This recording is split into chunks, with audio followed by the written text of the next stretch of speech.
स्पर्धा. ओम श्री सूरभे नमः. जय गोमाता. सर्व गोपालक व जे आपण आजवर गोसेवा जे करताय आणि त्या माध्यमातून आपण गोशाळा असं एक पूर्ण भारतभर गोशाळा ह्या नावाने प्रख्यात आहे. पण गोशाळा हे एक अनाथ आश्रमसारखं गोमातेचं एक स्थान झालेलं आहे. येतो गोवस्तू ततो वयम यांनी असं म्हटलं जातं, गाय आहे म्हणून आपण आहोत. पण अनेक जण बोलतात की मी गायींना सांभाळतो, मी गायींना पाळतो. तर खरंच असं आहे की गायीला पाळण्याची कोणाची अवकाश नाही, कोणी तिला सांभाळू शकत नाही. ती आपल्याला पाळते हे सांगण्याचं कुठंतरी मागं राहतात लोक. म्हणून गोशाळा नाही तर गोतीर्थधाम, गो कृषी विज्ञान केंद्र, गो आधारित चिकित्सा केंद्र, गो ऊर्जा केंद्र, गो उत्पादन केंद्र, गो गुरुकुल केंद्र असे विभिन्न प्रकारचे केंद्र आपल्याला गो मातेच्या आशीर्वादाने आणि सानिध्यात आपल्याला तयार करण्याची गरज आहे. त्याचप्रमाणे आपण गो उत्पादन विक्री दिवस म्हणून हा अक्षय तृतीयेच्या निमित्त केला. तर त्यावेळेस आपण बघितलं की हे गोनाईला आहे, कुठलंही केमिकल याच्यात नाही आहे. इमल्सिफायर असेल अथवा विभिन्न प्रकारचे SLS वगैरे असेल, सोडियम लोरेन सल्फेट, याचा देखील याच्यामध्ये वापर नाही केला. हे फक्त पूर्ण फूड इन्ग्रेडियंट्स गोनाईल हे जे आहे पाईन ऑइल वगैरे याच्या सानिध्याने 280चा मदतीने आपण हे केलेलं आहे. याच्यात इमल्सिफायर पण नाही आणि SLS पण नाही. असं हा गोनाईलचा आपण त्या दिवशीचं विक्री केलं आणि उत्पादन एक चांगलं उत्पादन आपण तयार केलं. त्याचप्रमाणे हे जे आहे हे S9 कल्चर आहे. 9 प्रकारचे कल्चर जे गोमातेपासूनच आपल्याला मिळालेलं आहे. तर हे कल्चर आपल्याला आवश्यक आणि उपयुक्त अशा बॅक्टेरिया, ज्या संपूर्ण खनिज तत्व जे आहे त्या खनिज तत्वासाठी लागणारे उपयुक्त अशा बॅक्टेरिया म्हणजे जीवाणू डेव्हलप करून द्यायचं काम S9 कल्चर करतं. हे पण आपण सर्वांनी शिकलं पाहिजे. याची मागणी चांगली आहे आणि जमिनीमध्ये उर्वरता आणि पोषित बनवण्यामध्ये सुपीकता वाढवण्यासाठी हे S9 कल्चर आपल्याला मदत करतं. त्याचप्रमाणे हे गांडूळ खत आहे. गांडूळ खत सर्वांना माहीत आहे. गांडूळ खत, वर्मी वॉश वगैरे म्हणजे वर्मी कंपोस्ट, वर्मी कास्ट, वर्मी वॉश या विभिन्न प्रकारच्या खताची माहिती आपण घेऊ शकता. ते बघू शकता की आजवर हे 3 महिन्याचं तयार झालेलं खत आहे, पण अजून पण ते किती त्याच्यात चमक आहे. त्याचा रंग एक असं म्हणजे उठून दिसणारा असं एक रंग आहे तिच्यात अजून, म्हणजे याच्यात जिवंत असे मायक्रोब्स अजून तसेच आहे. आणि हे डॉर्मन्सीमध्ये जर गेले तर पुन्हा ॲक्टिवेट होतात. म्हणून आपल्याला गांडूळ खत हे तयार करता आलं पाहिजे. त्याचप्रमाणे इकडं हे जे आहे हे कंपोस्ट खत आहे.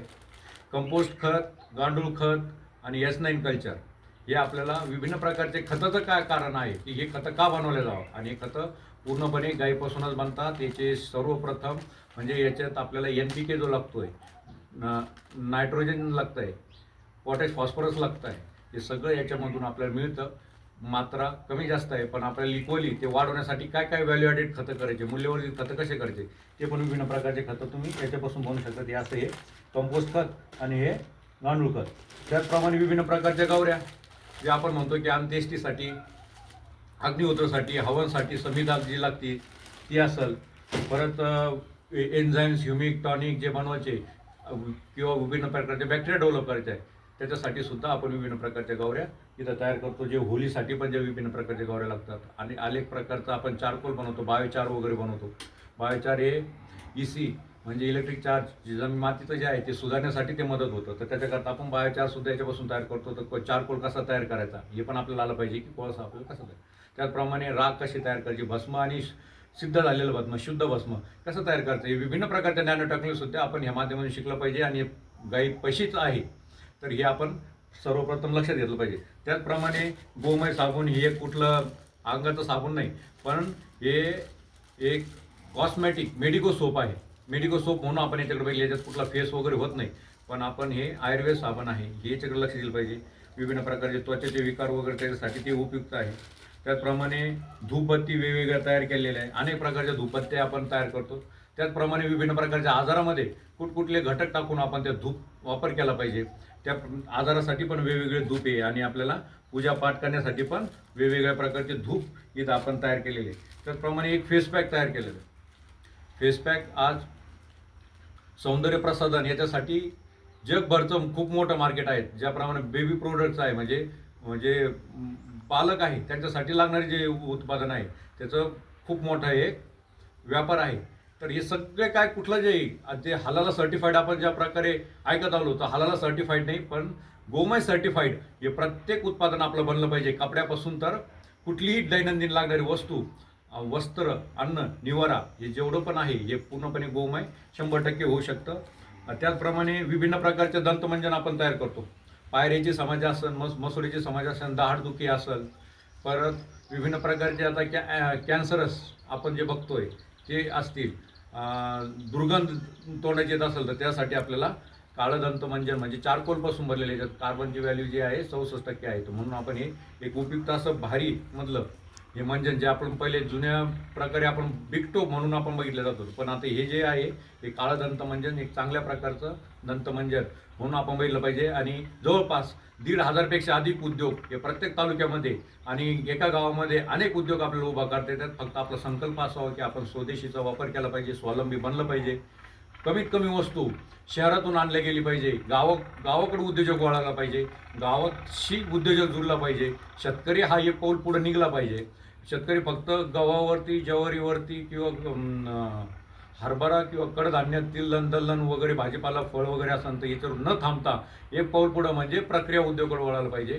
किमान कुठलं कडधान्य जर घेतलं तर तो ग्रीडिंग करणं, फिल्टर करणं, पॅकिंग करणं, लेबलिंग करणं हे त्याला जमलं पाहिजे, जेणेकरून त्याच्या 1 किलो गव्हाला हे वाढून 25 ते 30 रुपये म्हणजे डबल भाव त्याला वाढून मिळेल एवढा आपण प्रयत्न केला पाहिजे. तर विभिन्न प्रकारचे मंजन जसं मी म्हणलं काळं दंतमंजन, पांढरं दंतमंजन, लाल दंतमंजन आणि आयुर्वेद दंतमंजन हे चारही प्रकारचे दंतमंजन आपण शिकवतो. तर अनेक प्रकारच्या साबणी पण आपण शिकवतो ज्यामध्ये कास्टिंग सोडापासून बनणाऱ्या ऑइल बेस्ड साबण असतील किंवा कास्टिंग सोडापासून बनणारे साबण असतील. अनेक प्रकारच्या साबण या कशा तयार केल्या जातात आणि त्याच्यामध्ये 100% नॅचरल इन्ग्रेडियंट्स हे कसं काढलं जातं, कसं टाकलं जातं हे पण आपल्याला माहिती झालं पाहिजे. त्यामुळं आपण स्वदेशी उत्पादनाकडे वळलं पाहिजे. विभिन्न प्रकारचे स्वदेशी उत्पादन दैनंदिन जे लागणार ते शिकलं पाहिजे.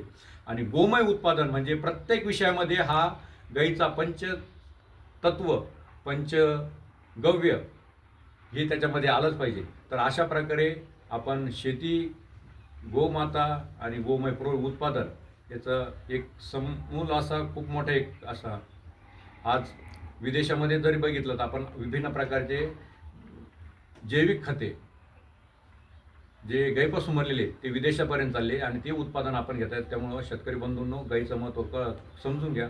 गोमय वस्ते लक्ष्मी आपण जे म्हणतो तो गाईच्या शेणामध्ये लक्ष्मीचा वास सांगितलेला आहे. गोमय वस्ते दुग्धेने म्हणलं, दुधामध्ये लक्ष्मीचा वास नाही सांगितलं, त्यांनी शेणामध्ये सांगितलं आहे. ते गोबरमध्ये त्या शेणामध्ये का सांगितलेलं हे आपण कळलं पाहिजे. त्याच्यामध्ये विभिन्न प्रकारचे करोडो जीवाणू 1 ग्राम माती 1 ग्राम शेणामध्ये मिळतात. त्याच्यामुळे आपल्याला उपयुक्त जे मायक्रोज लागतात ते मायक्रोज आपल्याला विभिन्न प्रकारे विभिन्न पंचगव्याच्या सहाय्याने मिळणार आहे. ते कसे काढायचे, कसे आपल्याला ते घेता येईल आणि कसे ते व्हॅल्यू ॲडेड करता येईल ते पण आपल्याला शिकता आलं पाहिजे. त्याच्याकरता आपलं यूट्यूब चॅनलच्या सहाय्याने, फेसबुक, इन्स्टा आदीच्या सहाय्याने आपण जुळून घ्या आणि हे विभिन्न प्रकारचे उत्पादन निश्चित शिकून घ्या. 100% जे हितकारी आहे, प्रकृतीला सृष्टीला धरून आहे, त्याच्या अनुकूल आहे आणि सगळ्याचे उपयुक्त आहे अशी ही गोमय उत्पादने आपण आपल्या स्थानी बनवून आपला जो इन्कम सोर्स आहे म्हणजे समृद्धीकडे वाटचाल जी आहे, आर्थिक वाटचाल ते आपण याच्यापासून निश्चित करू शकतो. आणि याच्यामध्ये कुठलाही दुसऱ्याचं नुकसान करत नाही, स्वतःचं नुकसान करत नाही अशी गोमातेच्या कृपेने हे सगळे उत्पादन तुम्ही तयार करता. जय हिंद, जय भारत, जय गोमाता.